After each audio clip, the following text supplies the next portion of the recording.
আপনারা জানেন রাজ্যে সরকারি অ্যাসেসমেন্ট অনুসারে প্রায় 14,247 কোটি টাকার ক্ষয়ক্ষতি হয়েছে বলে সরকারি আমাদেরকে জানানো হয়েছে। 4 তারিখ আমাদের অ্যাসেম্বলি শুরু হয়। মুখ্যমন্ত্রী 4 তারিখ দিল্লিতে যান। 5 তারিখ বিকেলবেলা 4টে নাগাদ উনি আসেন। সেদিন প্রায় 9টা সাড়ে 9টা অব্দি আমাদের অ্যাসেম্বলি চলে। পরের দিন 11টার সময় অ্যাসেম্বলি হয়, অর্থাৎ এই 5 এবং 6 মধ্যে কোনো ধরনের ক্যাবিনেট মিটিং অনুষ্ঠিত হয়নি। মুখ্যমন্ত্রী শেষের দিনে 564 কোটি টাকার একটা প্যাকেজ বন্যা এবং ধসের কারণে উনি ঘোষণা করেছেন। অর্থাৎ পুরো কাউন্সিল অফ মিনিস্টার্সকে অ্যাভয়েড করে এই 564 কোটি টাকার উনি ঘোষণা দিয়েছেন, যেটা মারাত্মক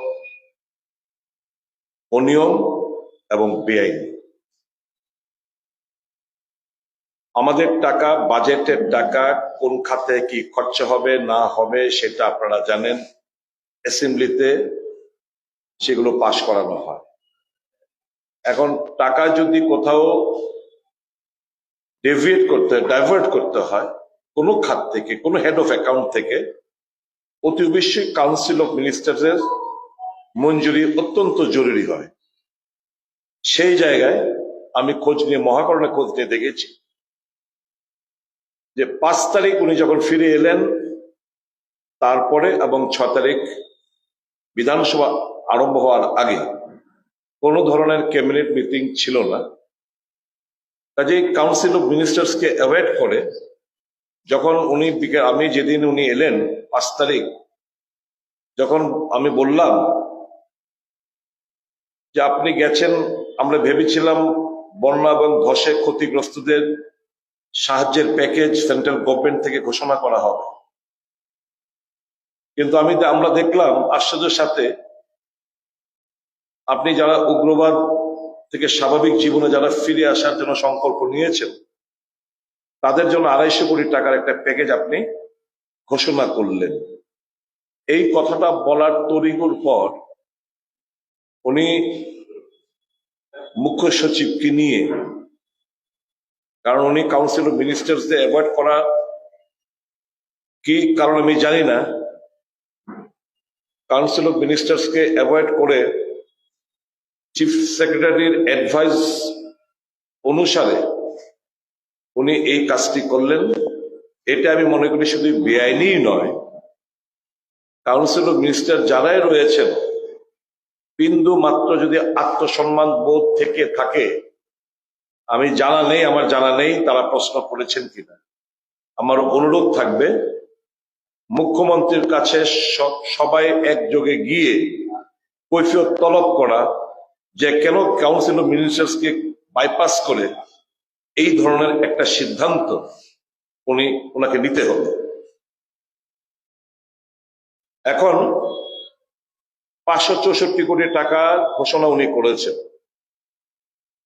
এই মুহূর্তে আমাদের প্রাথমিক ভাবে যেটা দরকার, আমাদের ক্ষতিগ্রস্ত পরিবারদের কাছে টাকা ক্যাশ চলে যাওয়া।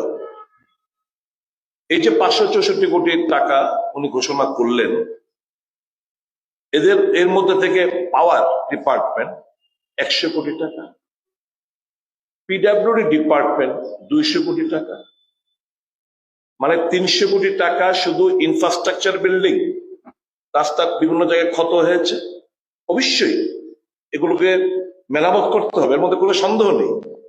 কিন্তু প্রাইমারি আমাদের যে লক্ষ্য বিষয়বস্তুটা ছিল, যারা ক্ষতিগ্রস্ত হলেন তাদের কাছে, বিশেষ করে কৃষক, কৃষিজীবী, চাষি, মৎস্যজীবী, যারা পশুপালন করে, তাদের কাছে টাকাটা পৌঁছানোর অত্যন্ত জরুরি ছিল। এবং সেই জায়গায় আমি দেখলাম এগ্রিকালচারে মাত্র 15 কোটি টাকা, হর্টিকালচারে মাত্র 5 কোটি টাকা, অর্থাৎ দুটো মিলে আমি 20 কোটি টাকা।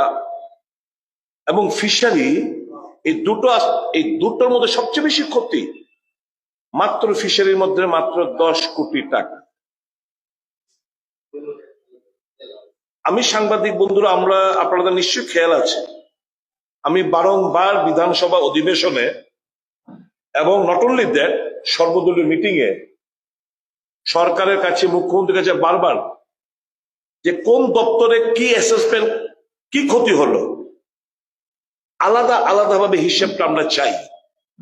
এই যে আপনারা অ্যাসেসমেন্ট করেছেন 14,247 কোটি টাকা, কোন দপ্তরে কি পরিমাণ ক্ষয়ক্ষতি হয়েছে সেটা জানার জন্য আমরা বারংবার সর্বদলীয় মিটিং এ এবং অ্যাসেম্বলির ভেতরে আমরা দাবি জানিয়েছি, কিন্তু কর্ণপাত করলেন না। আজ অব্দি আমরা লেজিসলেটর যারা এবং ত্রিপুরার মানুষ, সাংবাদিক বন্ধুরা, আপনাদের মধ্যে ত্রিপুরার জনগণ জানতে পারিনি যে মৎস্যজীবীরা কি পরিমাণ ক্ষতি হয়েছে, কৃষক ভাইদের কি পরিমাণ ক্ষতি হয়েছে, চাষি ভাইদের কি পরিমাণ ক্ষতি হয়েছে, এআরডি ডিপার্টমেন্টের যারা পশুপালন করে জীবিকা অর্জন করে তাদের কি পরিমাণ ক্ষতি হয়েছে, আজ অব্দি কিন্তু আমরা কেউ জানতে পারলাম না।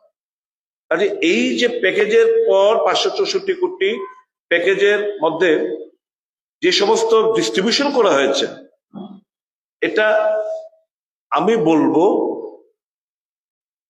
জনগণের কোনো কাজে লাগবে না। এটা যে ব্যাপক ক্ষয়ক্ষতি হয়েছে, ছিটে ফুটে টাকাও পাবে না। ডাবল ইঞ্জিন সরকারের কাছে আমার প্রশ্ন, গত মাসের 20 তারিখ আর আজকে হচ্ছে 10 তারিখ, অর্থাৎ প্রায় 21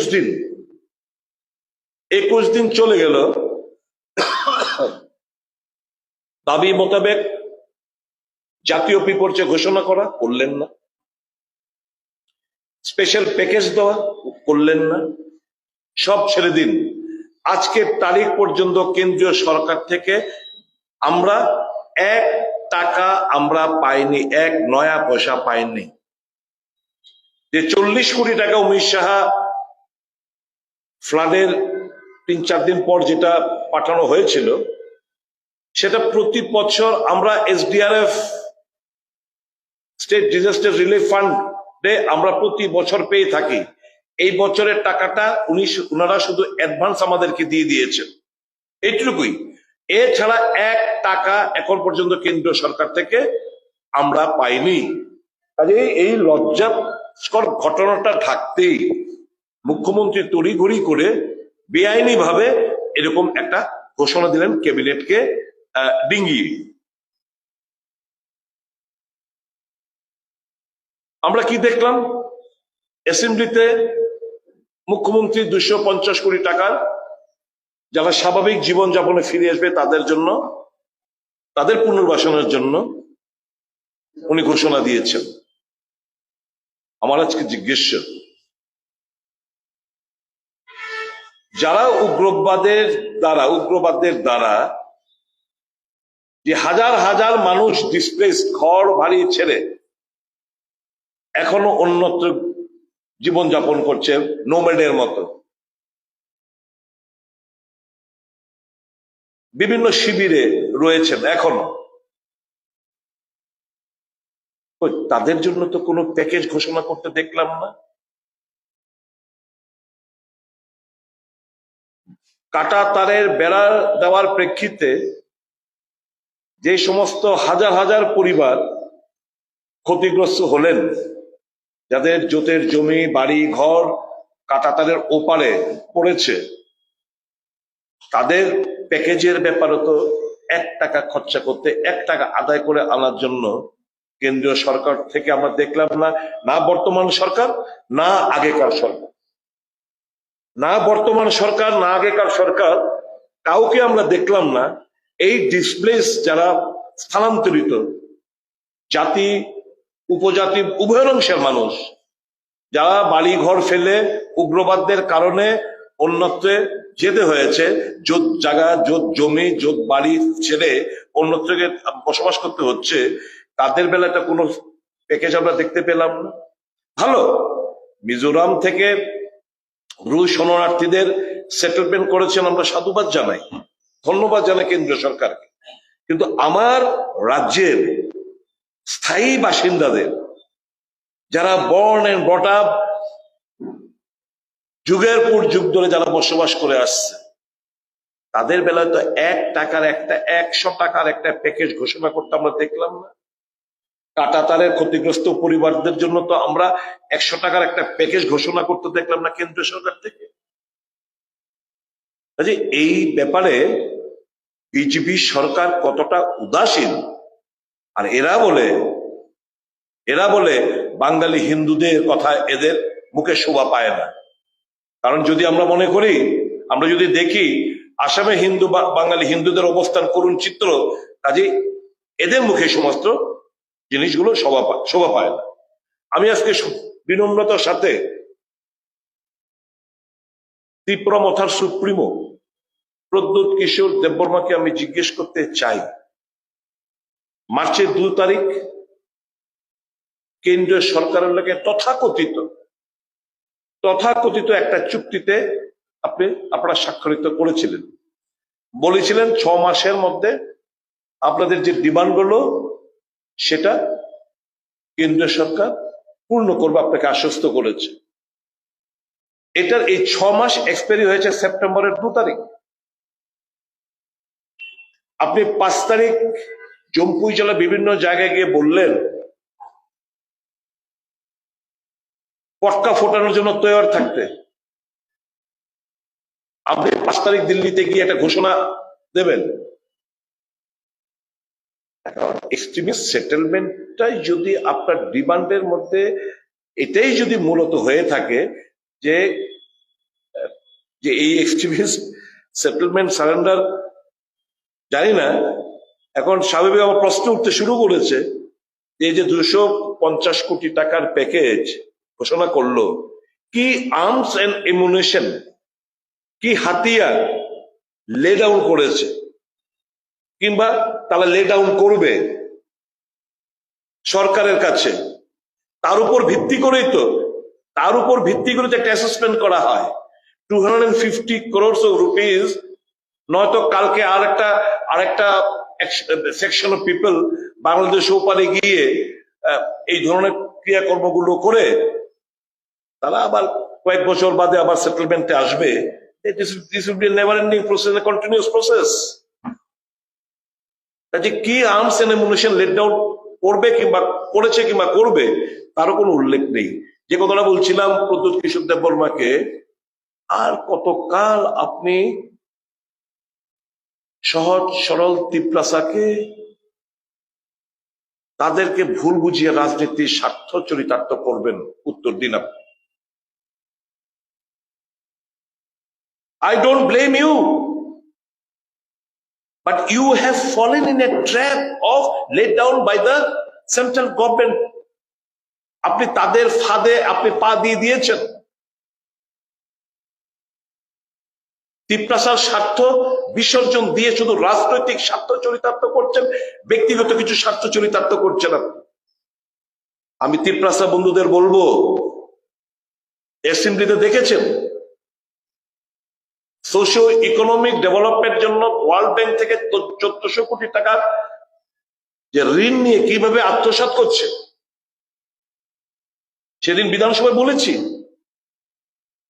আজকে বিধানসভায় যে কথাগুলো বলেছিলাম আমি কইতাম না কইয়া আজকে এটার সঙ্গে একটু সংযোজন করতে চাই। আমি জিজ্ঞেস করতাম না যে প্রাক্তন যে ডক্টর, স্বর্গীয় ডাক্তার ইলালোদের বাড়িটা 7 কোটি টাকা দিয়ে আপনি যে কিনেছেন, ওইটার চাবি আমি চাবো না যে ওইখানে গিয়ে আমি একটু বসবাস করুন। আমি বিকাশ দেববর্মার কাছে আমি ওই বাড়ির চাবি আমি চাইবো না। এটা হচ্ছে new addition to what have stated in the floor of the house. মুখ্যমন্ত্রী কি উত্তর দেবে? আপাত মস্তক করাপশনে জর্জরিত এই সরকার, মুখ্যমন্ত্রীর গোচরে আনার পরেও যদি উনি অ্যাকশন না নেন, তারপর আমাকে উনি ভালো লোক, ভদ্রলোক আমাকে বলতে হবে? এরকমই। এবং কি দুর্বলতা এই ওএসডির প্রতি। আপনাদের আমি একটা করাপশন, এই যে কথা বললাম করাপশন, একটা নমুনা পেশ করছি শুধু কি চলছে, এবং অ্যাডভান্স বলে দিচ্ছি কি হতে যাচ্ছে।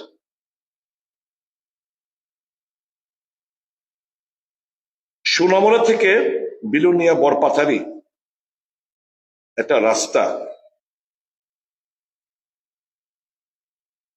রাস্তা প্রায় 45.50 কিলোমিটার, এটার একটা টেন্ডার হয়েছে। আনতে ভুলে গেলাম। এটা প্রায়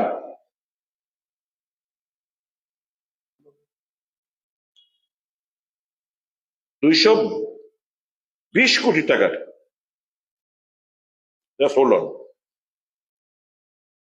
কত রে? 219 কোটি, 219 কোটি টাকার একটা রাস্তার কাজ।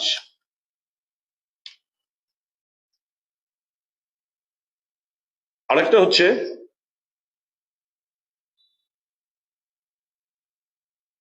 200 bedded MCH, maternal and child health, 200 bedded, 192 কোটি টাকা।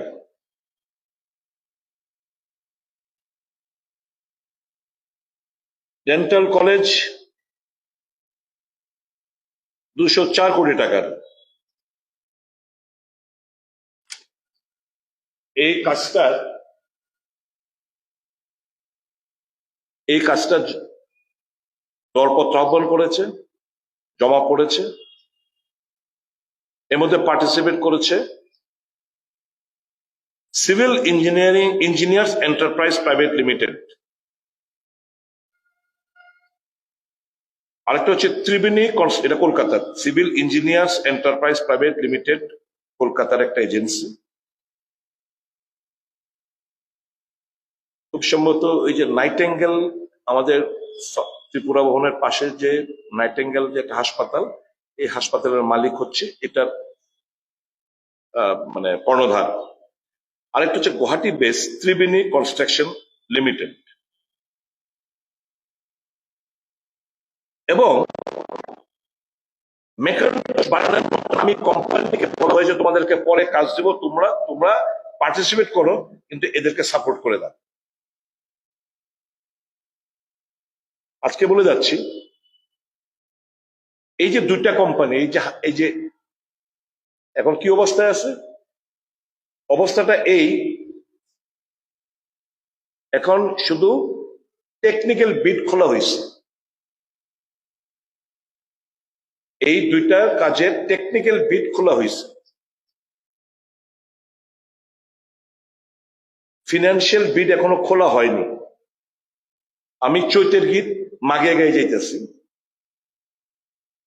এই দুইটা কোম্পানির মধ্যে একটা কাজ তারা বন্টন করে নেব, এবং হাই রেটে কাজ অ্যাওয়ার্ড হইব। This is the extent. এবং ওএসডি গুয়াহাটিতে ইদানিং যাওয়া এবং ওএসডি কলকাতাতে ইদানিং কালে যাওয়া ইঙ্গিত বহন করে এই কাজের সাথে।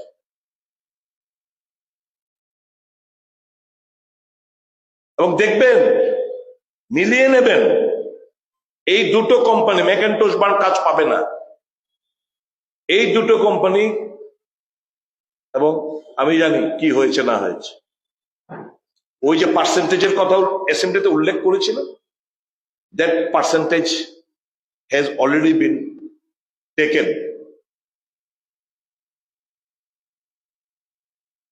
মুখ্যমন্ত্রীর দৃষ্টি আকর্ষণ করে বলছি, still if you don't act, এরপরও যদি আপনি সঠিকভাবে তার কোনো অ্যাকশন না নেন এবং এই ওএসডি কে এখান থেকে উৎখাত না করেন, I will personally go to the union আমি আমি চেষ্টা করব প্রধানমন্ত্রীর সঙ্গে দেখা করা, আমি চেষ্টা করব হোম মিনিস্টারের সঙ্গে দেখা করা, এবং I will officially lodge a complaint. I'll ask the president to write a letter, and I too will write a letter citing all these gross anomalies. আমার রাজ্যের টাকা দেখলেন তো, এই রাস্তা বলেন, এই হাসপাতালগুলো বলেন, সব বাইরের কোম্পানি লুটপাট করে নিয়ে যাচ্ছে। আমার রাজ্যের সিপিডব্লিউডি কন্ট্রাক্টরসরা এলিজিবল, তাদেরকে বলা হয়েছে no one should participate. How? কারণ সুবিধা কি, খবরটি আউট হয়ে যায়। বাইরের কোম্পানি হইলে একটু চাপা থাকবো, চাপা থাকছেন নি, এখন চাপা রয়েছে নি। আর এইরকম ভাবে ন্যাক্কারজনক ভাবে করাপশনকে মদত দিতেছে, ওর আমারে বলতে হইব ভালো মানুষ, সৎ মানুষ, ভদ্রলোক।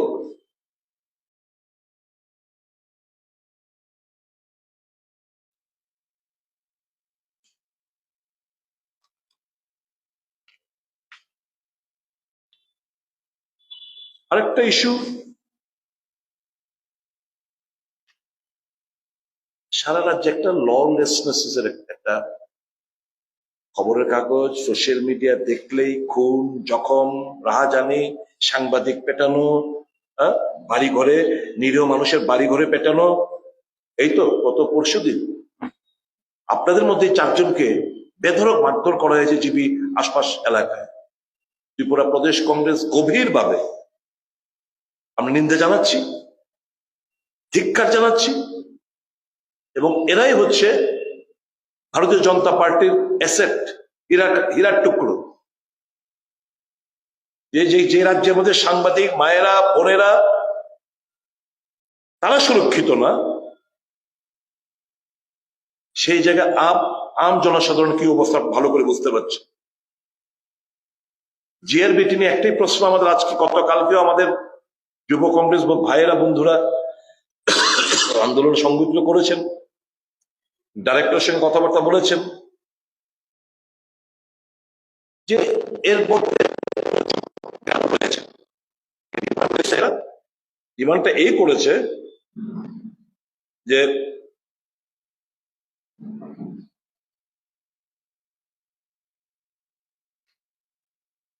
নাম্বার 1, রিটেন এর যে রেজাল্ট, রিটেনের রেজাল্টটা আলাদাভাবে প্রকাশ করো, নাম্বারগুলো দাও।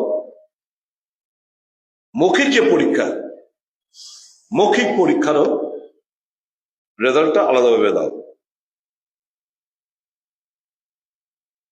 একটা নমুনা শুধু, আমি শুধু অনেক তো খবর আসে,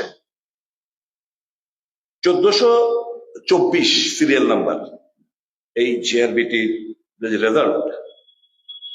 একটা ক্যান্ডিডেট, তার নামটা নাই বললাম, 1424, সে হচ্ছে ওবিসি, তার রেজাল্ট বেরিয়েছে এসসির মধ্যে,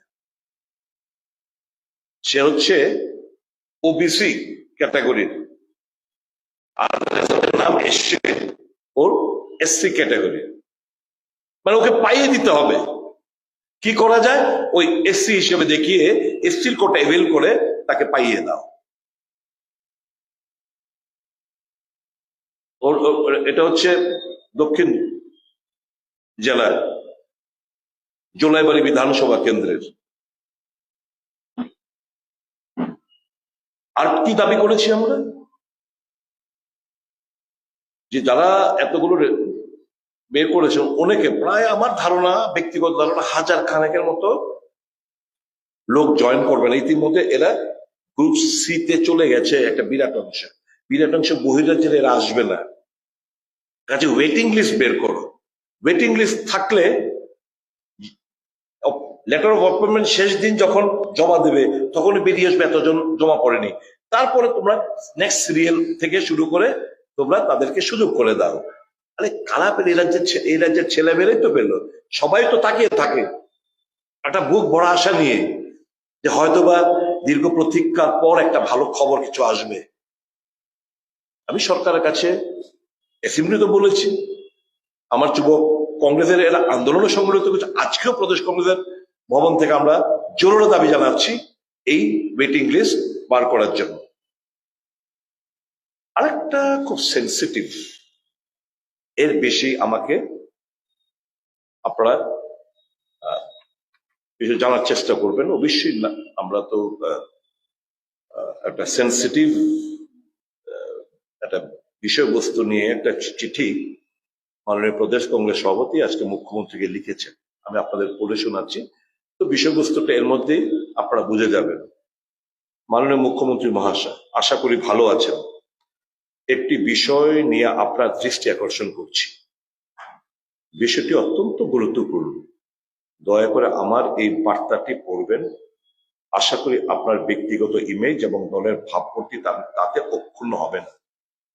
গত দুদিন ধরে রাজ্যের বিভিন্ন প্রান্ত থেকে আমার কাছে আপনার দলের 2 সক্রিয় সদস্যের নৈতিক পতনের বিভিন্ন ছবি এবং ভিডিও আসছে। বিষয়টি খুবই লজ্জার। আপনি শুনে আহত হবেন যে দুজনের সম্পর্কে অভিযোগ, না আপনি শুনে আহত হবেন যে দুজনের সম্পর্কে অভিযোগ, তাদের মধ্যে একজন ধলাই জেলার সভাধিপতি এবং আরেকজন সালামা পঞ্চায়েত সমিতির চেয়ারপারসন। পাবলিক ফিগার হিসেবে দুজনকে কোনোভাবেই মেনে নেওয়া যায় না। যে দায়িত্ব তাদের কাছে অর্পিত হয়েছে দলের তরফে, তা প্রতিপালন করার কোনো অধিকার তাদের দুজনের নেই। আমার অনুরোধ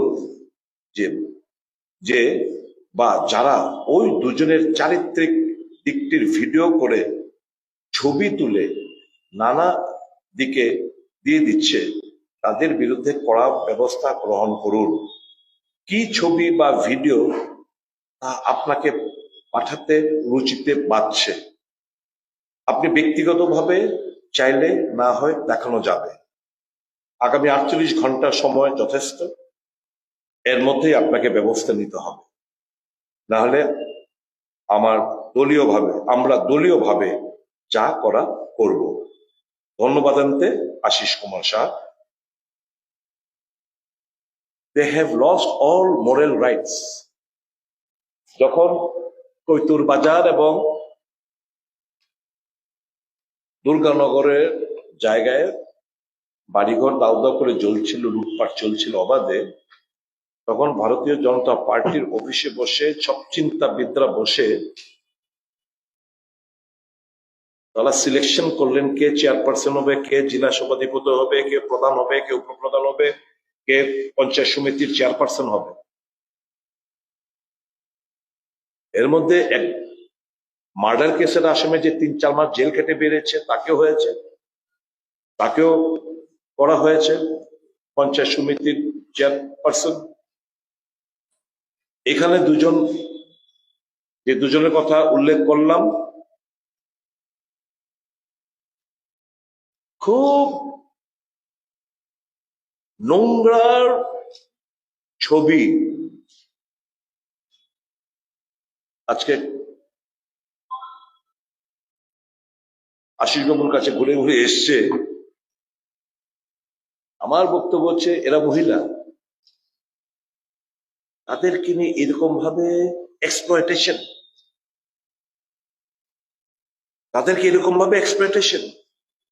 এবং কারা করলো এটা ইনভেস্টিগেশন থেকে বের করে আনতে হবে এবং দৃষ্টান্তমূলক শাস্তি প্রদান করতে হবে। এবং ইমিডিয়েটলি এই যে দুজনের ফটো বেরিয়েছে, তাদের কোনো নৈতিক দায়িত্ব নেই তাদের এই গুরুত্বপূর্ণ সাংবিধানিক পোস্টে বসে জনসেবা করার জন্য।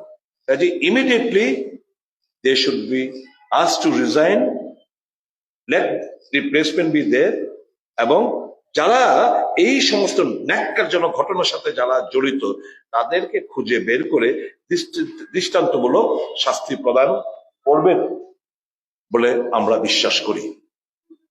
এই হচ্ছে মোটামুটি আজকের